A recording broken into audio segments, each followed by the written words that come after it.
सब लोगों को ऐसा लगता है कि भाई पवार साहब हर कार्यक्रम में बिरसा ब्रिगेड के पवार साहब का नाम रहता है। एक बहुत बड़े कांग्रेस नेता ने मुझको पूछा, ये पवार साहब आदिवासी है क्या? तो मैंने बोला आप ऐसा क्यों पूछ रहे हैं? नहीं, बोले बिरसा ब्रिगेड के हर कार्यक्रम में पवार साहब का नाम दिखता है। फिर यहीं के एक मराठा लीडर ने मेरे को बोला, यार पवार साहब आदिवासियों के कार्यक्रम में बहुत आते हैं, पवार साहब आदिवासियों के नेता बनना चाहते हैं। मैंने बोला वैसा नहीं है, पूरी बात दुरुस्त कर लो। पवार साहब आदिवासी नेता है, आदिवासियों के नेता नहीं है, आदिवासी नेता है।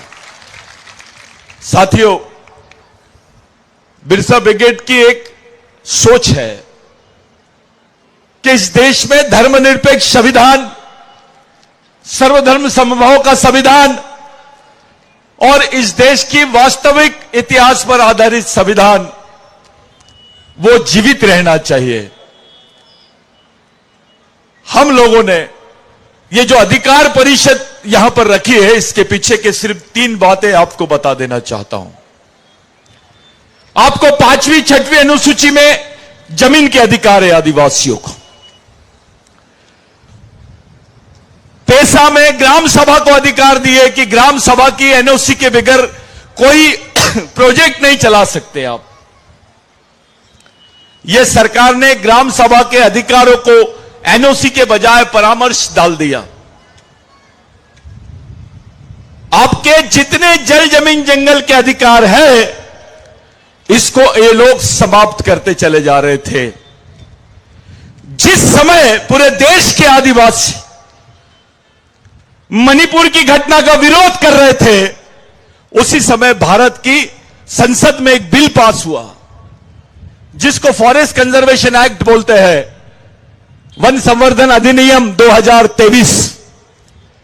इस बिल में क्या लिखा है? इस बिल में लिखा है कि जंगल के पास की जितनी 100 किलोमीटर की रेंज की जमीन है, वो जमीन ये लोग 60 साल की लीज पर यहां के पूरे पूंजीपति कॉर्पोरेट्स को दे देंगे। यानी आदिवासी जिस जमीन पर वन दावा कर सकता था, वो जमीन अब कॉर्पोरेट को देने की तैयारी सरकार ने कर दी है। चाहे वो कॉर्पोरेट घराने के लोग इंडिया के रहे या विदेशी रहे। लेकिन साथियों, बात यहां तक नहीं थमी। भारत के इतिहास में ऐसा पहला बिल आया जिसमें लिखा गया कि आदिवासी क्षेत्रों में पुलिस के बजाय मिलिट्री लगा दी जाएगी,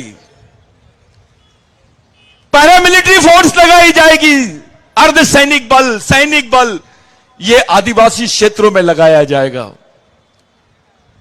इसके 2 मतलब है।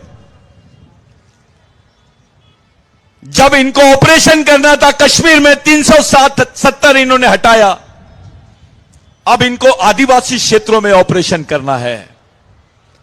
मणिपुर की घटना भी उसमें से ही एक है।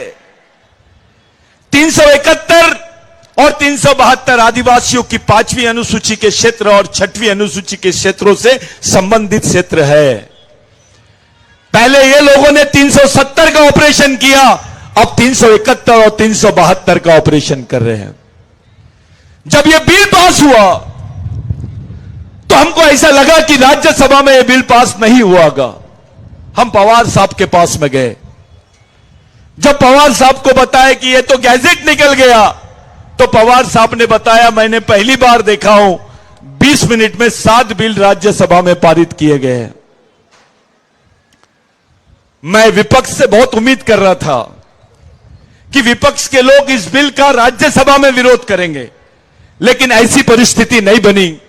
इसके पीछे क्या कारण है मैं नहीं बता सकता, लेकिन आदिवासियों के साथ में बहुत बड़ा अन्याय हुआ है।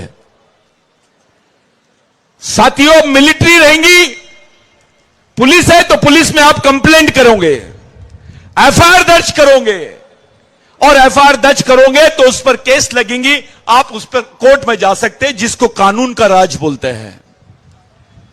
जो पैरामिलिट्री फोर्स है, जो अर्धसैनिक बल है, जो सैनिक बल है, इनको एक ही ऑर्डर है कि आप किसी को भी मारो।